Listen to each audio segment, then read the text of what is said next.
শূন্য খাঁচা থাকবে পড়ে এই মাটিতে, শূন্য খাঁচা রবে এই জমিনে। কথা ঠিক কিনা? হযরত সাদ সালামী রাদিয়াল্লাহু তাআলা আনহুকে কাফন পরাইয়া আল্লাহ নবীর ঝুলাও। আল্লাহ নবী নিজেই কবরের ভিতরে নামলো। হযরত সাদ সালামীকে আল্লাহ নবী হাতের পরে নিয়া ওরে কবরের ভিতরে যখন রাখে, আমার নবী ডাকতে বলে, মদিনার মুসলমান, তোমরা যদি জান্নাতি মানুষ দেখতে চাও, তোমরা যদি জান্নাতি লাশ দেখতে চাও, হযরত সাদ সালামী রাদিয়াল্লাহু তাআলা আনহুর লাশের দিকে তাকাও। কেন না এই সাদ আমার আল্লাহর পাগল ছিল। আবার হইলে আমার মাওলা পাকের কুদরতি দায় সিজদা করিত। এই সাদ সালামী আমার সুন্নাতের পাগল ছিল। আরে ও মদিনার মুসলমান, তোমরা জানো না এই কবরের কিনারা দিয়া আসমান পর্যন্ত আল্লাহ পাকের রহমতের ফেরেশতা সারিবদ্ধ হইয়া দাঁড়াইয়া দাঁড়াইয়া হযরত সাদ সালামীর জন্য দোয়া করিতে থাকেন। যেরকম সুবহানাল্লাহ।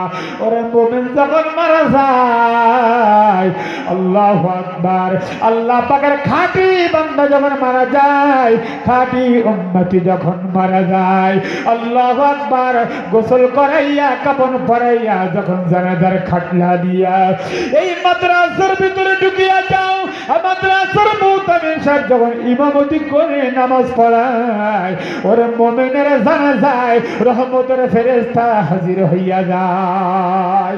হে মুসলমান ভাইরা আমার, এই জন্য শুরু নাম্বার আয়াত পড়ছিলাম, আমার আল্লাহ রাব্বুল আলামিন বলেন, হে আমার বান্দা বান্দিরা, যদি আমার নবীর অনুকরণ অনুসরণ করিয়া চলো, আমার নবীর সুন্নাতের উপরে যদি আমল করো, আমি আল্লাহ তাআলা তাকে ভালোবাসবো, তাকে মহব্বত করব। ও মুসলমান ভাই, এই জন্য সাহাবায়ে কিরাম আল্লাহর নবীর সুন্নাতের উপর আমল করেছে। আজ আমরা মুসলমান নবীর আদর্শ মানি না। আজ আপনি আমি নবীর উম্মত, নামাজ পড়ি না। আজ আপনি আমি নবীর উম্মত বলে দাবি করি, মাথায় টুপি লাগাই না। আজ নবীর উম্মত হইলাম, মুখের ভিতরে দাড়ি রাখতে পারলাম না। আজ নবীর উম্মত হইলাম, আল্লাহ নবীর তরিকায় খানা খাইতে পারলাম না। আজ নবীর উম্মত হইলাম, নবীর আদর্শ মানিয়া চলতে পারলাম না। আরে সুন্নাত যদি দেখতে চাও, আল্লাহ আকবার, কয়লা হুসাইনিয়া বালক বালিকার মাদ্রাসায় আসো। ছোট ছোট বাচ্চারা কিভাবে সুন্নাতের উপর আমল, কি সুন্দর টুপি মাথায়, পাগড়ি মাথায়, জামাতের সঙ্গে নামাজ আদায় করে, ঢেলা গোলক ব্যবহার করে, কেমন সুন্দর বাচ্চারা, কত সুন্দর তালিবুল আলেমরা মাগরিবের আল্লাহ আকবার আসরের পর থেকে নিয়ে মাগরিব পর্যন্ত কত সুন্দর সূরা কিরাত তেলাওয়াত করলো।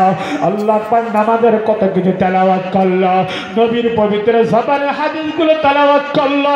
আল্লাহ আকবার নামাজের সুন্নাত, নামাজের আল্লাহ আকবার ফরজগুলো, ওয়াজিবগুলো কেমন সুন্দর আলোচনা করলো। এই জন্য মুসলমান ভাই, যদি সুন্নাতের আমল দেখতে চাও, আসো আসো কুরআনি মাদ্রাসার ভিতরে ঢুকিয়া যাও, তাদের চেহারার দিকে তাকাও।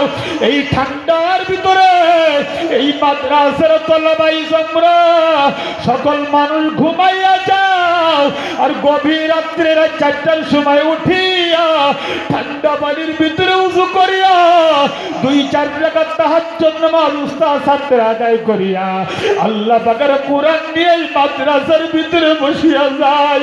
আমার মাওলা পাকের কোরআন তেলাওয়াত করে, আমার মাওলা পাকের কোরআন মুখস্থ করে। আল্লাহু আকবার, ওই সময় সকল মানুষ ঘুমাইয়া যায়।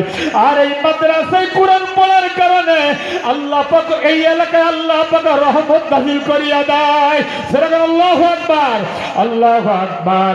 মাদ্রাসার তলবা ইলমরা কবরের কিনারাতে হেঁটে গেলে আল্লাহ পাক রব্বুল আলামিন তাদের কবর আযাবকে মওকুফ করিয়া দেয়। এমন দাম, কি জন্য দাম? এই জন্য দাম, কোরআন তাদের সিনার ভিতরে আছে, নবীর আদর্শ তাদের ভিতরে আছে।